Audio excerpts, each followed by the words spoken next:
കേരളത്തിൽ എന്താണ് സംഭവിച്ചുകൊണ്ടിരിക്കുന്നത്?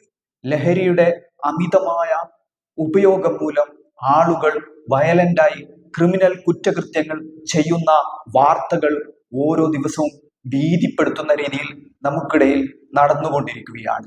ഇന്നത്തെ ദിവസം തന്നെ കേരളത്തിന്റെ നിയമസഭയിൽ വലിയ രീതിയിലുള്ള വാഗ്വാദങ്ങളാണ് ഇതിന്റെ പേരിൽ ഉണ്ടായിരിക്കുന്നത്. ഇവിടെ ഒരു സർക്കാരും ഭരണകൂടവും ലഹരി മാഫിയയെ ഇല്ലാതാക്കാൻ കച്ചകെട്ടി ഇറങ്ങേണ്ട സാഹചര്യമാണ് നിലനിൽക്കുന്നത്.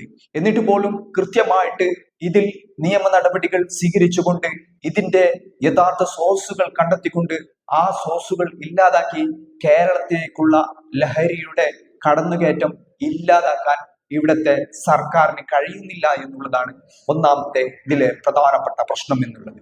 ഓരോ കുടുംബങ്ങൾക്കിടയിലും ലഹരി മാഫിയ പിടിമുറുക്കുകയാണ്. അവർ ഒരു നാടിന്റെ ലോ ആൻഡ് ഓർഡർ നിയമ സംവിധാനത്തെ തന്നെ വെല്ലുവിളിച്ച് സ്വതന്ത്രമായി അവർ ചില സംവിധാനങ്ങൾ ഉണ്ടാക്കുന്നു.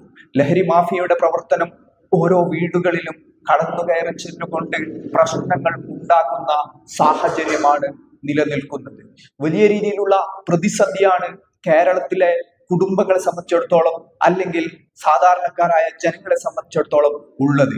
ഭീതി ഉണർത്തുന്ന സംഭവങ്ങളാണ് ഓരോ ദിവസവും കേരളത്തിൽ സംഭവിച്ചുകൊണ്ടിരിക്കുന്നത്.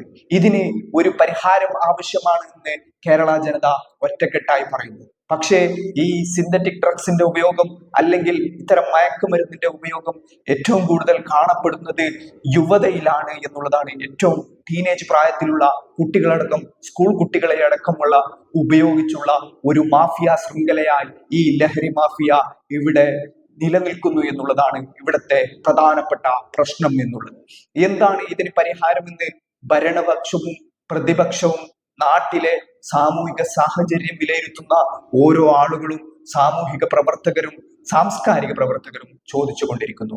പോലീസ് എക്സൈസും നിലവിൽ ചെയ്യുന്നുള്ളത് സാധാരണഗതിയിൽ താഴെത്തട്ടിലുള്ള ആളുകളെ പിടിക്കുകയും അവർക്കെതിരെ കേസ് ചാർജ് ചെയ്ത് അവരെ നിയമത്തിന് മുന്നിൽ ഹാജരാക്കുകയും ചെയ്യുന്ന പ്രക്രിയയാണ്. പക്ഷെ ഇതിന്റെ നിർലോഭമായ ഈ കടന്നുകയറ്റം ഇല്ലാതാക്കാനുള്ള പ്രവർത്തനങ്ങൾ നടക്കുന്നില്ല എന്നുള്ളതാണ് ഇവിടത്തെ യാഥാർത്ഥ്യം എന്നുള്ളത്.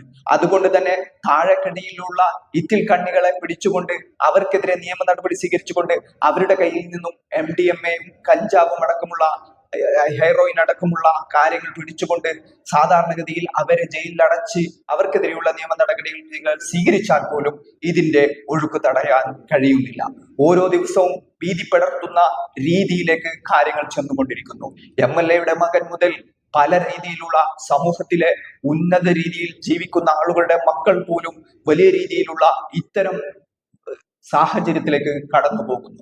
അതുകൊണ്ട് തന്നെ സമൂഹത്തിന് കൂട്ടുത്തരവാദിത്വമുള്ള ഇത്തരം കാര്യത്തിൽ ചില കാര്യങ്ങൾ കൃത്യമായിട്ട് പറയേണ്ടതുണ്ട്. ഇത് അവസാനിപ്പിക്കാനുള്ള ഒന്നാമത്തെ ശ്രമം നടത്തേണ്ടത് അതിവിടുത്തെ ഭരണകൂടവും സർക്കാരുമാണ്. കേരളത്തിലെ പൊതുജനങ്ങളെ സംബന്ധിച്ചിടത്തോളം ഓരോ മാതാപിതാക്കളെ സംബന്ധിച്ചിടത്തോളം അവരുടെ മക്കളുടെ ഭാവി എന്താകുമെന്ന് ആശങ്കയോടുകൂടി നോക്കിക്കാണേണ്ട സാഹചര്യമാണ് നിലനിൽക്കുന്നത്.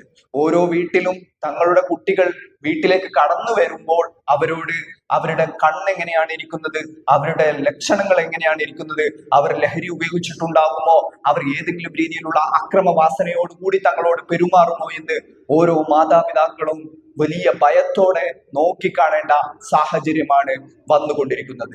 ഓരോ കുടുംബത്തിലും ഇത്തരത്തിലുള്ള പ്രശ്നങ്ങൾ ഉണ്ടായിക്കൊണ്ടേയിരിക്കുകയാണ്. സ്വന്തം മക്കളെ പേടിച്ച് ജീവിക്കേണ്ട മാതാപിതാക്കളായി കേരളത്തിലെ മാതാപിതാക്കൾ മാറിക്കൊണ്ടിരിക്കുകയാണ്.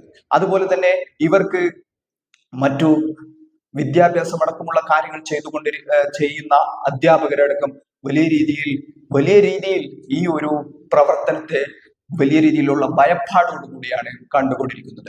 ഓരോ നാട്ടിലും ലഹരി മാഫിയ സംഘങ്ങൾ പിടിമുറക്കുകയാണ്. അവർ സമാന്തരമായിട്ട് ഇവിടെ ഒരു ഭരണ സംവിധാനം പോലെ പ്രവർത്തിക്കുകയാണ്. ഒരു ലഹരി മാഫിയയുടെ ഒരുത്തനെ ഏതെങ്കിലും രീതിയിൽ ആളുകൾ എന്തെങ്കിലും രീതിയിലുള്ള അവനെതിരെയുള്ള നീക്കങ്ങൾ നടത്തിയാൽ അവർ കൂട്ടമായി ഈ ലഹരി മാഫിയയുടെ ആളുകൾ ആ നടത്തുന്നയാളെ കൃത്യമായിട്ട് അദ്ദേഹത്തെ മനസ്സിലാക്കിക്കൊണ്ട് അദ്ദേഹത്തെ ലക്ഷ്യം വെച്ചുകൊണ്ടുള്ള പ്രവർത്തനങ്ങൾ പിന്നീട് നടത്തുന്ന കാഴ്ചയാണ് ഇപ്പോഴിവിടെ സംഭവിച്ചുകൊണ്ടിരിക്കുന്നത്. എന്താണ് ഇതിന്റെ പ്രധാനപ്പെട്ട പ്രശ്നമെന്ന് നമ്മൾ പഠന വിധേയമാക്കേണ്ടതുണ്ട്. കേരളത്തിൽ ഇത്രമാത്രം ലഹരി എവിടെ നിന്നാണ് വന്നുകൊണ്ടിരിക്കുന്നത്? രാജ്യത്തിന്റെ ഏത് സംസ്ഥാനങ്ങളിൽ നിന്നാണ് കേരളത്തിലേക്ക് ഇത്രയും വലിയ രീതിയിലുള്ള ലഹരി മരുന്നുകൾ വന്നുകൊണ്ടിരിക്കുന്നത്?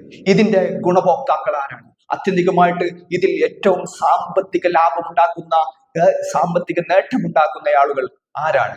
അവരുടെ ബിസിനസ് ശൃംഖലകൾ എന്തൊക്കെയാണ്? ഇങ്ങനെ തുടങ്ങിയ ഓരോ കാര്യങ്ങളിലും വ്യക്തത വരുത്തേണ്ട ഒരു സാഹചര്യമാണ് ഉണ്ടായിക്കൊണ്ടിരിക്കുന്നത്. ഇവിടെ താഴെക്കടിയിലുള്ള 100 ഗ്രാമോ 50 ഗ്രാമോ കഞ്ചാവിന്റെ പേരിൽ അറസ്റ്റ് ചെയ്യപ്പെടുന്ന ആളുകൾ ഇതിലെ ഏറ്റവും താഴെക്കിടയിലുള്ള ഉപഭോക്താക്കൾ മാത്രമാണ്. ഇതിന്റെ ഡീലർമാർ മുതൽ ഇത് എത്തിക്കൊണ്ടിരിക്കുന്ന വലിയ രീതിയിലുള്ള ശക്തികൾ ഇതിന് പിന്നിൽ ഉണ്ട് എന്ന് തന്നെയാണ് ഇത് വ്യക്തമാക്കുന്നത്. കാരണം ഒരു രീതിയിലും ഈ ലഹരി മാഫിയയെ പിടിച്ചുകെട്ടാൻ സർക്കാരിനോ കഴിയുന്നില്ല. ഇത് തന്നെയാണ് ഇവിടുത്തെ പ്രധാനപ്പെട്ട പ്രശ്നം. അതുകൊണ്ട് തന്നെ ഇതിന്റെ അടിവേരറക്കുവാൻ, ഇതിന്റെ യഥാർത്ഥ സോഴ്സുകൾ എവിടെ നിന്നാണ് വരുന്നത്, അവിടങ്ങളിൽ ചെന്നുകൊണ്ട് അതിനെ നിർമ്മാർജ്ജനം ചെയ്യാൻ ഇവിടത്തെ ഭരണകൂടത്തിനും പോലീസ് സംവിധാനത്തിനും കഴിയേണ്ടതുണ്ട്. അതുകൊണ്ട് മാത്രമേ നിർമ്മാർജ്ജനം അടക്കമുള്ള കാര്യങ്ങളിലേക്ക് ഇത് കടക്കാൻ കഴിയുകയുള്ളൂ. അതുപോലെ തന്നെ സമൂഹത്തിനും ഇക്കാര്യത്തിൽ കൃത്യമായിട്ടുള്ള ഉത്തരവാദിത്വമുണ്ട്. തങ്ങളുടെ നാടുകളിൽ നടക്കുന്ന ഓരോ സ്പന്ദനങ്ങൾ തിരിച്ചറിയാനും ഇത്തരം ലഹരി മാഫിയ സംഘങ്ങൾ പിടിമുറുക്കുമ്പോൾ അവരെ നിലക്ക് നിർത്താനും ഈ സമൂഹത്തിന് ബാധ്യതയുണ്ട്. അല്ല എങ്കിൽ ഓരോരുത്തരുടെ വീട്ടിലും ഈ ലഹരി മാഫിയയുടെ ആളുകൾ എത്തുകയും തങ്ങളുടെ മക്കളെ, തങ്ങളുടെ അനുജന്മാരെ, കൊച്ചനുജന്മാരെ ഒക്കെ ഇതിന്റെ ഇരകളാക്കി തീർക്കുകയും സ്വന്തം അമ്മ പെങ്ങന്മാരെ തിരിച്ചറിയാൻ കഴിയാത്ത വിധം ലഹരി മാഫിയ സംഘങ്ങൾ അല്ലെങ്കിൽ ലഹരിയുടെ ഉപഭോക്താക്കളായി സ്വന്തം വീടുകളിൽ ഉണ്ടാവുന്ന ആളുകൾ തന്നെ ഇത്തരത്തിലുള്ള പ്രതികരണങ്ങൾ ഉണ്ടാക്കി വലിയ രീതിയിലുള്ള പ്രത്യാഘാതങ്ങൾ ഉണ്ടാക്കി സമൂഹത്തെ ഞെട്ടിപ്പിക്കുന്ന രീതിയിലേക്ക് കാര്യങ്ങൾ കൊണ്ടുപോകുമെന്ന് തന്നെയാണ് അടുത്ത കാലത്ത് കേരളത്തിൽ സംഭവിച്ചുകൊണ്ടിരിക്കുന്ന കാര്യങ്ങളിൽ മനസ്സോർദിച്ചാൽ, സംഭവങ്ങളിൽ കൃത്യമായിട്ടുള്ള മനസ്സിലാക്കൽ നടത്തിയാൽ നമുക്ക് വ്യക്തമാവുന്ന കാര്യം. അതുകൊണ്ട് തന്നെ ലഹരി മാഫിയക്കെതിരായ പ്രവർത്തനം ഏറ്റവും അടിത്തട്ടിൽ നിന്ന് തുടങ്ങി അതിന്റെ ഏറ്റവും വലിയ മുതലെടുപ്പിന്റെ, ഏറ്റവും വലിയ സാമ്പത്തിക ലാഭം ഉണ്ടാക്കുന്ന ഏറ്റവും വലിയ മുകളിലുള്ള ഉന്നത ശ്രേണികളിൽ പോലും ഇത് എത്തിക്കൊണ്ട് പൂർണ്ണമായിട്ടുള്ള നിർമ്മാർജ്ജനങ്ങൾ സാധ്യമാക്കിയാലേ ആത്യന്തികമായിട്ട് കേരളത്തെ ഈ ലഹരി